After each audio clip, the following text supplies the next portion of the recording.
Saya Anton Kamarudin. Saat ini saya bertugas di Dinas Tanaman Pangan dan Hortikultura Provinsi Kalbar. Saat ini saya dipercayakan menjadi Kepala UPT Pengawasan dan Sertifikasi Benih.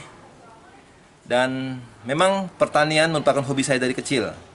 Saya selalu melakukan eksperimen-eksperimen kecil, dari mulai menanam sayur di dalam pot di saat kecil, kemudian akhirnya saya menemukan teknologi Haston, kemudian perbanyakan bibit alpukat dengan cara sambung akupunktur menggunakan jarum pentul.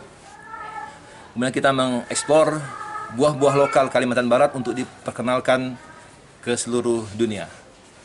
Di saat pandemi COVID melanda Indonesia, kami di rumah saja, tidak ada aktivitas. Akhirnya saya berinisiatif, kita harus keluar dari permasalahan ini. Kemudian saya menyambung anggur asam yang ada di rumah dengan varietas anggur impor. Dan ternyata tumbuh baik.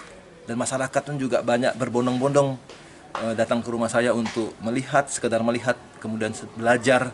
Dan akhirnya mereka menanam di pekarangan mereka masing-masing.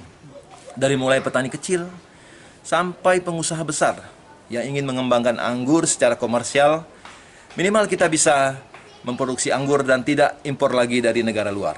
Karena kita ketahui kalau buah anggur dari luar itu, kita tidak tahu apakah anggur itu menggunakan bahan kimia dan yang pasti tidak fresh lagi.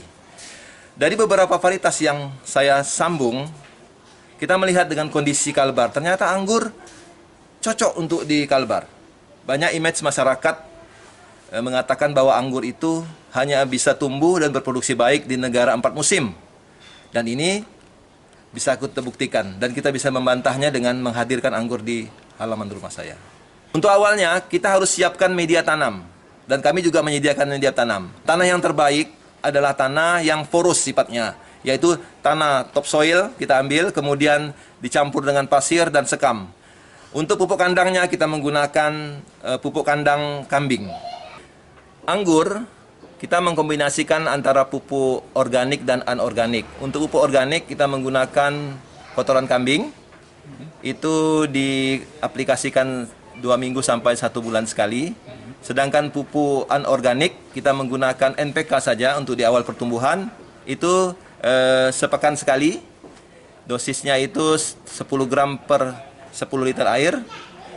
Dan memasuki masa pembuahan, itu kita aplikasikan pupuk MKP, KNO3 putih, dan Karate Boroni. Nah, salah satu kelemahan dari anggur, dia tidak senang dengan curah hujan yang tinggi. Makanya beberapa tanaman atau varian tertentu kami gunakan greenhouse dengan atap plastik. Kemudian ada juga varietas-varietas yang hasil seleksi kami ini ternyata diadaptif dengan di Kalbar yang curah hujannya tinggi. Itu akan kita tanam di outdoor. Bisa di pekarangan halaman rumah, atau dijadikan pergola di gang-gang kompleks. Atau kita bisa tanam di atas rooftop. Karena di Pontianak ini kan banyak rooftop-rooftop yang nganggur. Makanya dengan program ini kita berharap anggur dapat memasyarakat di rumah-rumah di masyarakat di Pontianak sebagai peneduh di halaman rumahnya, sebagai sumber sesuatu yang asri bagi rumahnya, dan yang penting menghadirkan buah sehat di halaman kita sendiri. Sebagai ASN, tentu pengembangan anggur ini tidak bertentangan dengan kegiatan kita sehari-hari, dan ini malah mendukung program dari pemerintah Provinsi Kalbar, dalam hal ini Dinas Tanaman Pangan dan Hortikultura, serta Kementerian Pertanian RI. Anggur ini juga memberi solusi bagi kawan-kawan yang notabene pengangguran untuk keluar dari kesulitan ekonomi di masa pandemi. Mereka bisa ada aktivitas di rumah, mereka bisa buat bibit untuk penghasilan, buat tanaman buah dalam pot, kemudian mereka juga bisa menjual buahnya sebagai buah segar. Anggur sebenarnya merupakan tanaman yang sangat genjah. Sepengetahuan yang kami coba, ini 3,5 bulan itu sudah mulai berbuah. Inilah keunggulan anggur. Yang saya mengoleksi sekitar 41 jenis anggur yang sempat saya perbanyak.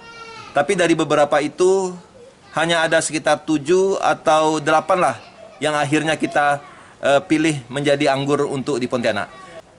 Untuk di Kalbar yang curah hujannya relatif tinggi, itu jenis Ninel, kemudian Transfiguration, kemudian Harol, Dasunya, Beauty Kratsoka, Senator, dan Jupiter. Untuk harga bibit itu berkisar antara 100 sampai 200 ribu rupiah. Ada juga jenis yang Sultan mereka sebut, yang kita sebut Sultan, itu bisa sampai harga 1.500.000 rupiah per biji. Untuk anggur, tantangan untuk budidaya di Kalbar adalah cuaca.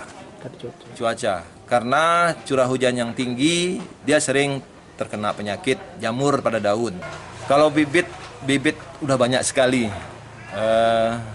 Jadi mungkin udah ada ribuan juga yang kita produksi. Nah, ini pemasarannya dari yang kecil sampai yang swasta yang pengen pesan ribuan batang pun ada. Nah, dari bibit-bibit yang dihasilkan oleh teman-teman di komunitas, ini kita pasarkan untuk wilayah Kalbar. Ada juga dari Kalteng serta dari Pulau Jawa juga pesan sampai ke sini. Dan kita juga menularkan virus anggur ini ke kementerian. Banyak teman-teman yang datang ke Kalbar melihat anggur kita, mereka terinspirasi, mereka tanam di Jakarta. Sangat terbantu sekali, apalagi di masa pandemi seperti ini kan. Sekarang ini kan banyak, untuk saya pribadi ini kan pekerja harian pekerja lepas gitu, yang terdampak PPKM, ya kan. Sekarang pemerintah memberlakukan PPKM, dengan adanya budidaya anggur di pekarangan ini, Bang, membantu sekali mendapatkan hasil di luar dari kerjaan yang terdampak PPKM itu. Kita diajarin bikin bibit anggur kan, diajarin nyambung bibit anggur, diajarin merawat anggur hingga menghasilkan. Terus bibit itu kita jual, mendapatkan penghasilan dari situ, Bang. Seperti kita ketahui kan, anggur itu hanya ditanam daerah-daerah dingin gitu ya. Jadi kemudian bisa dikembangkan di Pontianak, itu suatu berkah juga bagi kita di Pontianak. Memanfaatkan halaman-halaman rumah, atau mungkin ya kalau yang berniat untuk pengembangan lebih bagus, lebih besar, tentu memberi ataupun menyimpan lahan-lahan yang lebih luas untuk tujuan ekonomis.